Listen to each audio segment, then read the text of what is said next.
ಖಾಸಗಿಯವರ ಕಪಿಮುಷ್ಟಿಯಲ್ಲಿ ಮುಜರಾಯಿ ಸಂಜೀವರಾಯ ಸ್ವಾಮಿ. ತಾಲೂಕು ಆಡಳಿತವನ್ನು ಕಡೆಗಣಿಸಿದ ಮುಜರಾಯಿ ಇಒ. ಸುದ್ದಿ ಮಾಡಲು ಹೋದ ಮಾಧ್ಯಮದವರನ್ನು ಅಡ್ಡಾಕಿದ ಖಾಸಗಿ ಭದ್ರಪಡೆ. ಗುಪ್ತ ಸ್ಥಳದಲ್ಲಿ ಪಾಸ್ ವಿತರಣೆ, ದಂಡಾಧಿಕಾರಿ ದಾಳಿ, ಕಣ್ಮರೆಯಾದ ಪಾಸ್ಗಳು. ದಂಡಾಧಿಕಾರಿಯನ್ನು ಆಹ್ವಾನಿಸದೆ ಉದ್ದಟತನ ಪ್ರದರ್ಶಿಸಿದ ಇಒ. ಹೆಸರಿಗೆ ಮುಜರಾಯಿ ದೇವಸ್ಥಾನ, ಜಾತ್ರಾ ಸಮಯದಲ್ಲಿ ಖಾಸಗಿಯವರ ವಾಸಸ್ಥಾನ. ನಮಸ್ಕಾರ ಪ್ರಿಯ ವೀಕ್ಷಕರೇ, ಸಂಗ್ರಾಮ ಟಿವಿಗೆ ಸ್ವಾಗತ. ನಾನು ನಿಮ್ಮ ರಮೇಶ್ ಅಕ್ಕೂರ್. ಬೆಂಗಳೂರು ದಕ್ಷಿಣ ಜಿಲ್ಲೆ ಚನ್ನಪಟ್ಟಣ ತಾಲೂಕಿನ ಇತಿಹಾಸ ಪ್ರಸಿದ್ಧವಾದ ದೇವಾಲಯ ಎಂಬ ಹೆಗ್ಗಳಿಕೆಗೆ ಪಾತ್ರವಾಗಿರುವ ದೇವರ ಹೊಸಳ್ಳಿ ಶ್ರೀ ಸಂಜೀವರಾಯ ಸ್ವಾಮಿ ಜಾತ್ರಾ ಮಹೋತ್ಸವ ಮೈಸೂರು ರಾಜವಂಶಸ್ಥರು ನಡೆಸುವಂತೆ ಖಾಸಗಿ ದರ್ಬಾರು, ಮುಜರಾಯಿ ಇಲಾಖೆ ಹಾಗೂ ತಾಲೂಕು ಆಡಳಿತವನ್ನು ಅಣಕಿಸುವಂತಿತ್ತು. ಹಲವಾರು ದಶಕಗಳಿಂದಲೂ ಖಾಸಗಿಯವರ ಕಪಿಮುಷ್ಟಿಯಲ್ಲಿ ನಲಗುತ್ತಿರುವ ಸಂಜೀವರಾಯ ಸ್ವಾಮಿ ಭಕ್ತಿ ಪರವಶರಾಗಿ ಬರುವ ಭಕ್ತಾದಿಗಳಿಗೆ ದರ್ಶನ ನೀಡುವುದೇ ದುಸ್ತರವಾಗಿರುವಂತಿದೆ. ಪ್ರಜಾಪ್ರಭುತ್ವದ ಒಂದು ಅಂಗವಾಗಿರುವ ಮಾಧ್ಯಮದವರನ್ನೇ ದೇವಾಲಯ ದರ್ಶನಕ್ಕೆ ಒಳಬಿಡದ ಹಿಟ್ಲರ್ ಸಂಸ್ಕೃತಿ ಹೊಂದಿರುವ ಖಾಸಗಿ ದರ್ಬಾರಿನವರ ಜೊತೆ ಸೇರಿಕೊಂಡಿರುವ ಮುಜರಾಯಿ ಇಲಾಖೆ ಇಒ ರಘುರವರ ವರ್ತನೆ ಪತ್ರಕರ್ತರಿಗೆ ಅಲ್ಲದೆ ಭಕ್ತಾದಿಗಳಿಗೆ ಬೇಸರ ತರಿಸುತ್ತಿತ್ತು. ಯಾರಿಗೂ ಗೋಚರವಾಗದ ಗುಪ್ತ ಸ್ಥಳದಲ್ಲಿ ವಿಶೇಷವಾದ ಪಾಸ್ ಹಂಚುತ್ತಿದ್ದ ಸ್ಥಳಕ್ಕೆ ದಾಳಿ ಮಾಡಿದ ತಾಲೂಕು ದಂಡಾಧಿಕಾರಿ ಬಿಎನ್ ಗಿರೀಶ್ ಪಾಸ್ ವಿತರಣೆ ಸ್ಥಗಿತಗೊಳಿಸಿ ವಿಶೇಷ ಪ್ರವೇಶವನ್ನು ಮುಚ್ಚಿಸಿ ಮಾಧ್ಯಮಿತರರಿಗೆ ದೇವರ ದರ್ಶನ ಮಾಡಿಸಿದರು. ಈ ಸಂದರ್ಭದಲ್ಲಿ ಜಿಲ್ಲೆಯ ಜನರ ನಾಡಿ ಮಿಡಿತ ಸಂಗ್ರಾಮ ಟಿವಿ ಜೊತೆ ಮಾತನಾಡಿದ ತಾಲೂಕು ದಂಡಾಧಿಕಾರಿ ಬಿಎನ್ ಗಿರೀಶ್, ಜಾತ್ರೆಯ ಬಗ್ಗೆ ನನಗೆ ಮಾಹಿತಿಯೇ ಇಲ್ಲ. ಸಂಬಂಧಿಸಿದ ಮುಜರಾಯಿ ಇಒ ರಘುರವರು ನನಗೆ ಆಹ್ವಾನವೇ ಮಾಡಿಲ್ಲ ಎಂದು ತಿಳಿಸಿದರು. ಮಾಧ್ಯಮದವರ ಪ್ರವೇಶ ನಿರ್ಬಂಧ ಏರಿದ್ದು, ಇಷ್ಟ ಬಂದ ರೀತಿಯಲ್ಲಿ ಪಾಸ್ ವಿತರಣೆ ಹಾಗೂ ಖಾಸಗಿಯವರು ದೇವಾಲಯವನ್ನು ಆಡಳಿತ ನಡೆಸುತ್ತಿರುವುದು ಹಾಗೂ ಹಲವಾರು ಅವ್ಯವಸ್ಥೆಗಳ ಬಗ್ಗೆ ಜಿಲ್ಲಾಧಿಕಾರಿಗಳ ಗಮನಕ್ಕೆ ತರುವುದಾಗಿ ತಿಳಿಸಿದರು. ವೀಕ್ಷಕರೇ, ಪ್ರತಿ ವರ್ಷ ಹೊಸ ಮದುವೆಯಾದ ನವ ದಂಪತಿಗಳ ಹಬ್ಬವೆಂದೇ ಪ್ರಖ್ಯಾತಿ ಹೊಂದಿರುವ ಜೊತೆಗೆ ದೇವರ ಹೊಸಳ್ಳಿ ಹಾಗೂ ಸುತ್ತಮುತ್ತಲ ಗ್ರಾಮಗಳ ಹಬ್ಬವಾಗಿರುವ ಶ್ರೀ ಸಂಜೀವರಾಯ ಸ್ವಾಮಿ ಜಾತ್ರಾ ಮಹೋತ್ಸವ ಅವ್ಯವಸ್ಥೆ ಇಂದಿನಿಂದಲ್ಲ, ಅಂದಿನಿಂದಲೂ ಕೂಡ ನಡೆದುಕೊಂಡೇ ಬರುತ್ತಿದೆ. ಆದರೆ ಸಂಬಂಧಿಸಿದ ಡಿಸಿಯವರಾಗಲಿ ಇತರೆ ಅಧಿಕಾರಿಗಳಾಗಲಿ ಇದರ ಬಗ್ಗೆ ತಲೆದಿಸಿಕೊಳ್ಳದಿರುವುದು ಭಾರಿ ಅನುಮಾನಕ್ಕೇಡು ಮಾಡಿಕೊಂಡಿದೆ. ದಶಕಗಳ ಹಿಂದೆ ಶ್ರೀ ಸಂಜೀವರಾಯ ಸ್ವಾಮಿ ದೇವಸ್ಥಾನದಲ್ಲಿ ಭಾರಿ ಕಳವು ನಡೆದಿತ್ತು.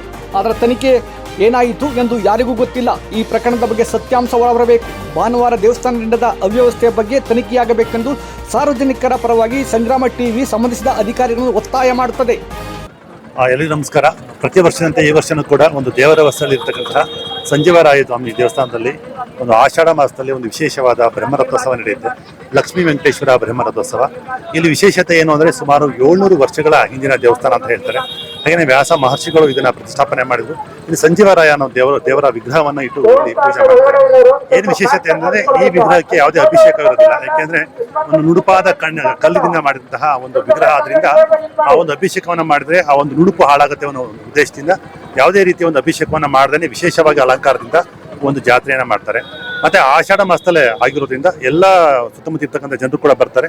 ಇಲ್ಲಿ ವಿಶೇಷತೆ ಪ್ರತಿಯೊಬ್ಬರು ಕೂಡ ಬಂದವರು ಈ ಒಂದು ನಾಡಿಗೆ ಒಳ್ಳೆ ಮಳೆ ಆಗಲಿ ಬೆಳೆ ಆಗಲಿ ಎಲ್ಲ ರೈತರು ಕೂಡ ಚೆನ್ನಾಗಿರ್ಲಿ ಅಂತ ಆಶಿಸ್ತಾರೆ. ಇಲ್ಲಿನ ಒಂದು ವಿಶೇಷತೆಗಿಂತ ಎಲ್ರಿಗೂ ಒಳ್ಳೇದಾಗಲಿ ಅಂತ ನಾನು ಆಶಿಸ್ತೀನಿ. ಸರ್, ಇದು ಮುಜರಾಯಿ ದೇವಸ್ಥಾನ ಖಾಸಗಿ ದೇವಸ್ಥಾನ? ಈ ದೇವಸ್ಥಾನ ಇಒ ಮಾತಾಡಿದ್ರೆ ಒಳ್ಳೇದು. ಅದನ್ನ ಇದು ಮುಜರಾಯಿ ದೇವಸ್ಥಾನ ಆಗಿರುತ್ತೆ. ಇದಕ್ಕೊಬ್ರು ಇಒ ಅಂತ ರಘು ಅವ್ರು ಇದ್ದಾರೆ. ಅದು ಇದನ್ನ ನೋಡ್ಕೊಳ್ಳುವಂತ ವ್ಯವಸ್ಥೆಯನ್ನ ಅವ್ರು ಮಾಡ್ಕೊಳ್ತಾ ಇದ್ದಾರೆ. ಸರ್, ಈಗ ಮುಜರಾಯಿ ದೇವಸ್ಥಾನ ಅಂತ ನೀವ್ ಹೇಳ್ತೀರಿ, ಇವತ್ತಿನ ಜಾತ್ರಾ ವ್ಯವಸ್ಥೆಯಲ್ಲಿ ಸಂಪೂರ್ಣ ಖಾಸಗಿ ದರ್ಬಾರ್ ಆಗಿದೆ. ತಾಲೂಕು ಆಡಳಿತದ ಜವಾಬ್ದಾರಿ ಏನ್ ಸರ್? ಅಲ್ಲ, ಇವರು ಅಂತ ಹೇಳಿದ್ನಲ್ಲ, ತಾಲೂಕು ಆಡಳಿತಕ್ಕಿಂತ ಹೆಚ್ಚಾಗಿ ನಾವು ಬೇರೆ ಮುಜರಾಯಿ ದೇವಸ್ಥಾನಗಳಿಗೆ ನಾವು ನೋಡ್ಕೊಳ್ತಾ ಇದೀವಿ. ಇಲ್ಲಿ ಇದಕ್ಕೆ ಅಂತಾನೆ ಇಒ ಅಂತ ಒಬ್ರು ಇದ್ದಾರೆ, ರಘು ಅಂತ. ನೀವು ಅದ್ರ ಬಗ್ಗೆ ಹೆಚ್ಚಿನ ಮಾಹಿತಿ ಯಾವ ತರ ವ್ಯವಸ್ಥೆ ಮಾಡ್ಕೊಂಡಿದ್ದಾರೆ ಏನು ಅಂತ ಅವ್ರು ಕಂಪ್ಲೀಟ್ ವ್ಯವಸ್ಥೆ ಇಲ್ಲ. ನನ್ ಗಮನಕ್ಕೆ ಅವ್ರು ಬಂದೇ ಇಲ್ಲ. ನನಗೆ ಇವತ್ತು ನಾನು ಇವ್ರು ಅರ್ಚಕರು ಫೋನ್ ಮಾಡಿದ್ದಕ್ಕೆ ನಾನು ಬಂದೇ ಹೊರತು ಇಲ್ಲಿವರೆಗೆ ನನಗೆ ಜಾತ್ರೆ ನಡೀತಾ ಇದೆ ಬನ್ನಿ ಅಂತನೂ ಕೂಡ ಇವಾಗ್ಲೂ ನನಗೆ ಕರೆದಿಲ್ಲ. ಅರ್ಚಕರು ಕರೆದಿದ್ರು, ನಾನು ಭಕ್ತಿಯಿಂದ ಭಕ್ತನಾಗಿ ಬಂದಿದ್ದೇನೆ ಹೊರತು ತಹಶೀಲ್ದಾರಾಗಿ ನಾನು ಬಂದಿಲ್ಲ. ಈಗ ಸಾವಿರಾರು ಜನ ಸರತಿ ಸಾಲಿನಲ್ಲಿ ನಿಂತು ದರ್ಶನಕ್ಕೆ ಹೋಗ್ತಾ ಇದ್ದಾರೆ. ಅಲ್ಲಿ ಕೆಲವೇ ಮಂದಿಗೆ ಖಾಸಗಿಯವರು ಒಂದು ಸೆಕ್ಯೂರಿಟಿ ಮಾಡ್ಕೊಂಡು ಅವ್ರಿಗೆ ಒಳಗಡೆ ಬಿಡುವಂತ ವ್ಯವಸ್ಥೆ ಆಗಿದೆ. ಈ ಮುಜರಾಯಿ ಇಲಾಖೆ ದೇವಸ್ಥಾನದಲ್ಲಿ ಈ ರೀತಿಯ ದರ್ಬಾರ್ ಎಷ್ಟು ಸರಿ? ನೀವು ಯಾವ ರೀತಿ ನೋಡ್ತೀರಾ ಇದನ್ನ? ಇಲ್ಲ, ಅದಕ್ಕೆ ನನಗೆ ಇವಾಗ ಗೊತ್ತಾಯ್ತು. ಇವಾಗ ಹೇಳಿದ್ರೆ ನೀವೇ ಕೂಡ ಇವಾಗ ಈ ತರ ನಡೀತಾ ಇದೆ. ನಾನು ಇವಾಗ ಬಂದಿದ್ದ ದರ್ಶನ ಮುಗಿಸಿ ಇವಾಗ ನಾನು ಇವಾಗ ಕರೆದು ನೋಡ್ಬೇಕು, ಮತ್ತೆ ಪೊಲೀಸರು ಕರೆದು ಹೇಳ್ಬೇಕು ನಾನು ಇವಾಗ ಏನಕ್ಕೆ ಹಂಗೆ ಮಾಡ್ತಾ ಇದ್ದಾರೆ ಅಂತ ನಾನು ಕೂಡ ಇವಾಗ ಚೆಕ್ ಮಾಡ್ಬೇಕು. ಅಲ್ಲ, ಖಂಡಿತ ತಪ್ಪು ಮಾಡಿದ್ರೆ ಖಂಡಿತವಲ್ಲ ಮನೆ ಜಿಲ್ಲಾಧಿಕಾರಿಗಳಿಗೆ ವರದಿ ಮಾಡ್ತೀನಿ ನಾನು. ಯಾಕೆಂದ್ರೆ ಕಂಪ್ಲೀಟ್ ಇವರ ವ್ಯಾಪ್ತಿಗೆ ಬರುತ್ತೆ. ಇದು ಇವರ ವ್ಯಾಪ್ತಿ ಬಂದ್ರು ಕೂಡ ನಾನು ಬಂದು ಏನಿಲ್ಲ ವ್ಯವಸ್ಥೆ ಕಂಡಿದೆ ಅದು ಖಂಡಿತವಲ್ಲ ಜಿಲ್ಲಾಧಿಕಾರಿಗಳಿಗೆ ಮೊದಲನೇ ವರ್ಷ ಆಗಿಲ್ಲ, ಕಳೆದ 8 ವರ್ಷದಿಂದನೂ ಕೂಡ ಇದೇ ವ್ಯವಸ್ಥೆ ಇದೆ. ಇಲ್ಲಿ ಜನಗಳಿಗೆ ಮತ್ತೆ ಖಾಸಗಿಯವರಿಗೆ ಜಗಳ ಆಗ್ತಾನೆ ಇದೆ. ಈ ವ್ಯವಸ್ಥೆಗೆ ಏನ್ ಹೇಳ್ತೀರಿ ಆಸ್ ಎ ತಹಶೀಲ್ದಾರ್ ಆಗಿ? ಅಲ್ಲ, ಅದಕ್ಕೆ ನಾನು ಇಲ್ಲಿ ಕರೆದ ಅವ್ರು ನಾನು ಕರೆದಿರಲಿಲ್ಲ, ನಾನು ಅರ್ಚಕರು ಕರೆದಂದು ಬಂದಿದ್ದೆ. ಇಲ್ಲಿ ಬಂದು ನೋಡಿದಾಗ ಮತ್ತೆಲ್ಲ ಮಾಹಿತಿಗಳು ನಾನು ತಗೊಂಡಾಗ ಹಾಗೆ ಇದು ಅವ್ಯವಸ್ಥೆ ನಡೀತಿದೆ ಅಂತ ಗೊತ್ತಾಗಿದೆ. ಖಂಡಿತವಾಗಿ ಮಾನ್ಯ ಜಿಲ್ಲಾಧಿಕಾರಿಗೆ ವರದಿ ಮಾಡಿ ನಮ್ಮ ಜಿಲ್ಲಾಧಿಕಾರಿಗಳು ಏನು ಕ್ರಮ ತಗೊಳ್ತಾರೆ ಅದಕ್ಕೆ.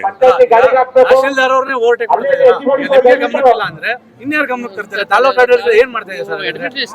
ಇಲ್ಲ ಅದೇನಾಗುತ್ತೆ, ಕೆಲವು ದೇವಸ್ಥಾನಗಳಿಗೆ ಇಒ ಅಂತ ಅಪಾಯಿಂಟ್ ಮಾಡಿರ್ತೀವಿ, ಎಕ್ಸಿಕ್ಯೂಟಿವ್ ಆಫೀಸರ್ಸ್, ಅವರು ಆಫೀಸರೇ, ಹಂಗ ಅವ್ರಿಗೆ ಸಂಪೂರ್ಣ ವ್ಯಾಪ್ತಿ ಕೊಟ್ಟಿರ್ತಾರೆ ಇದು ಮಾಡ್ಕೊಂಡು. ಆದ್ರೆ ಏನಕ್ಕೆ ಹಂಗೆ ಮಾಡಿದ್ರೆ ಗೊತ್ತಿಲ್ಲ. ನಾನು ಅದಕ್ಕೆ ಪರಿಶೀಲನೆ ಮಾಡ್ಬೇಕು ಇವಾಗ ಏನು ಅವ್ಯವಸ್ಥೆಗಳಾಗಿದೆ ಅಂದ್ರೆ ಖಂಡಿತವಾಗ್ಲೂ ಮಾನ್ಯ ಜಿಲ್ಲಾಧಿಕಾರಿ ವ್ಯವಸ್ಥೆ ರಿಪೋರ್ಟ್ ಮಾಡ್ತೀನಿ ನಾನು. ಈಗ ಕಳೆದ ಬಾರಿ ನೀವು ಖಾಸಗಿ ವಿಚಾರವಾಗಿ ಹೇಳಿದ್ರಿ, ಕಳೆದ ಬಾರಿ ನೀವು ಬಂದಿದ್ರಿ. ಹೌದು, ಲಾಸ್ಟ್ ಟೈಮ್ ಕೂಡ ನಾನು ಅವ್ರು ಕರೆದಾಗ, ಹೌದು ಲಾಸ್ಟ್ ಟೈಮ್ ಕೂಡ ನಾನು ವಾರ ಮಾಡಿದಾಗ ಅವ್ರು ಮುಂದಿನ ಸರಿ ಹಿಂಗೆ ಆಗೋದಿಲ್ಲ ಆ ಥರ ನೋಡ್ಕೊಳ್ತೀನಿ ಅಂತ ಕೂಡ ಭರವಸೆ ಕೊಟ್ಟಿದ್ದಾರೆ. ಮತ್ತೆ ರಿಪೀಟ್ ಆಗ್ತಾ ಇದ್ದಾರೆ. ಮಾನ್ಯ ಜಿಲ್ಲಾಧಿಕಾರಿಗೆ ವರದಿ ಮಾಡ್ತೀನಿ, ಕ್ರಮ ಏನಿದೆ ಯಾಕೆ ಅದನ್ನ ಕ್ಯಾನ್ಸಲ್ ಮಾಡಬಾರ್ದು ಸರ್? ಏನಕ್ಕೆ ಅದು ಅವಶ್ಯಕತೆ ಏನಿದೆ ಸರ್? ಯಾವ್ದು ಇಒನ ಅಲ್ಲ, ಅಲ್ಲ, ಖಾಸಗಿ ಇನ್ವಾಲ್ವ್ಮೆಂಟ್ ಮಾಡ್ಕೋಬಾರ್ದು. ನೀವು ಮಾಡ್ಕೊಂಡು ಖಂಡಿತವಾಗ್ಲೂ ನಾನು ವರದಿ ಮಾಡ್ತೀನಿ ಜಿಲ್ಲಾಧಿಕಾರಿ. ಈಗ ಇವಾಗ್ಲೂ ಕೂಡ ನಡೀತಾ ಇದೆ, ಈಗ ಕ್ಯಾನ್ಸಲ್ ಮಾಡಿಸ್ತಾರೆ. ಖಂಡಿತ ನಾನು ಹೋಗ್ತೀನಿ ಇವಾಗ ನಾನು ಹೇಳ್ತೀನಿ, ಇವಾಗಲೇ ಹೇಳ್ತೀನಿ ನಾನು. ಅದು ಮಾನ್ಯ ಜಿಲ್ಲಾಧಿಕಾರಿ ವರದಿ ಮಾಡ್ತೀನಿ. ಅವರೇ ಸಪರೇಟ್ ಸನ್ಮಾನ ಮಾಡೋದು ಆ ರೀತಿ ಮಾಡಕ್ಕೆ ಅವಕಾಶ ಇಲ್ಲ. ಈಗ ನಾವು ತುಂಬಾ ದೇವಸ್ಥಾನಗಳಿಗೆ ಜಾತ್ರೆ ನಾನು ಮಾಡಿದ್ವಿ ಹೋಗಿ, ಆದ್ರೆ ಅವಕಾಶ ಇರೋದಿಲ್ಲ.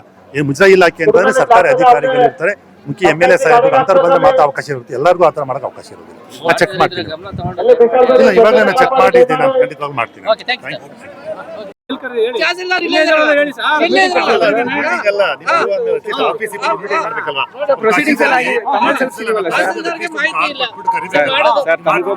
ಸರ್. ಫೋನು ಮಾಡಿಲ್ಲ ನೀವು, ಮೆಸೇಜ್ ಮಾಡಿಲ್ಲ, ನಾನೇ ಬೇಜಾರು ಮಾಡ್ತೀನಿ. ಹೇಳಿ ಸಾಹೇಬ್ರೆ, ಮೀಟಿಂಗ್ ಕರೆದಿದ್ದೀವಿ, ಕೇಳಿ ಮೀಟಿಂಗ್ ಕರೆದಿದ್ದೀವಿ. ಸರ್ ಬಂದಿದ್ವಲ್ಲ ಸರ್, ನೀವು ಟ್ರೆಜರಿಗೆ ಬಂದಾಗ ನಿಮ್ಮನ್ನ ಕಡೆ ನನಗೆ ಕೊಡ್ಬೇಕು, ನಾನು ಎಲ್ಲೋ ಹೋಗಿದ್ದಾಗ ಸರ್ ಇಲ್ಲ ತಹಶೀಲ್ದಾರ್ ಬೆಲೆ ಇಲ್ವಾ? ಫೋನ್ ಮಾಡ್ಬೇಕು. ತಹಶೀಲ್ದಾರ್ ಅವ್ರ ಬೆಲೆ ಇಲ್ವಾ? ಸರ್ ನಿಮ್ಮನ್ನ ರೆಡಿ ಮಾಡ್ಲಿಕ್ಕೆ ಬಂದಿದ್ವಿ, ನೀವು ಇರ್ಲಿಲ್ಲ. ಫೋನ್ ಮಾಡಿ ಹೈಕೋರ್ಟ್ ಬಂದಿದ್ರಿ, ಹೈಕೋರ್ಟ್ ಹೋಗಿದ್ದಾಗ. ಹೌದು ಸರ್, ನಾನು ಬಂದಿದ್ದೆ, ಮಾಹಿತಿ ಕೊಟ್ಟಿದ್ದೀವಿ ಸರ್. ನಾವು ಮಾಹಿತಿ ಯಾರು ಕೊಟ್ಟಿದ್ದೀರಿ ಸರ್? ಸರ್ ಮೀಟಿಂಗ್ ಎಲ್ಲೋ ಬಿಸಾಕ್ ಕೊಡೋರು ಅವ್ರಿಗೇನ್ ಗೊತ್ತಾಗ್ತದೆ ಸರ್? ನೀವು ಇಷ್ಟ ಬಂದಂಗ್ ಮಾಡ್ಕೊಡ್ತೀರಿ, ಏನ್ ಅರ್ಥ ಇದು? ಪ್ರತಿ ವರ್ಷ ಇದೆ ಗಲಾಟೆ ಇಲ್ಲಿ. ಯಾರೋ ದೂರದಿಂದ ಬರ್ತಾರೆ ಭಕ್ತರು, ಅವ್ರಿಗೆ ಬೆಲೆ ಇಲ್ವಾ? ಯಾರೋ ದುಡ್ಡು ಇಟ್ಟವ್ರಿಗೆ ದರ್ಶನನಾ? ಸರಿ ಬಿಡಿ, ಸರಿ ಮಾಡ್ತೀವಿ ಬಿಡಿ. ಅಲ್ಲ, ಏನ್ ಬೇಕಾದ್ರೂ ಮಾಡ್ಕೋಬಹುದು ಅಂತ ಹೇಳ್ಬಿಡಿ. ಇಲ್ಲ ಸರ್, ಮಾಡ್ಲಿಕ್ಕೆ ಆಗಲ್ಲ ತರ. ಸರ್ ಈಗ ಆಯ್ತು, ಸರಿ ಮಾಡ್ತೀವಿ. ಅವ್ರಿಗೂ ದೇವಸ್ಥಾನಕ್ಕೂ ಸಂಬಂಧ ಇಲ್ಲ, ಸರಿ ಮಾಡ್ತೀವಿ ಬಿಡಿ, ಸರಿ ಮಾಡ್ತೀವಿ ಬಿಡಿ ಸರ್. ಆಯ್ತು, ಸ್ಟಾಪ್ ಮಾಡಿಸ್ತೀವಿ ಬಿಡಿ.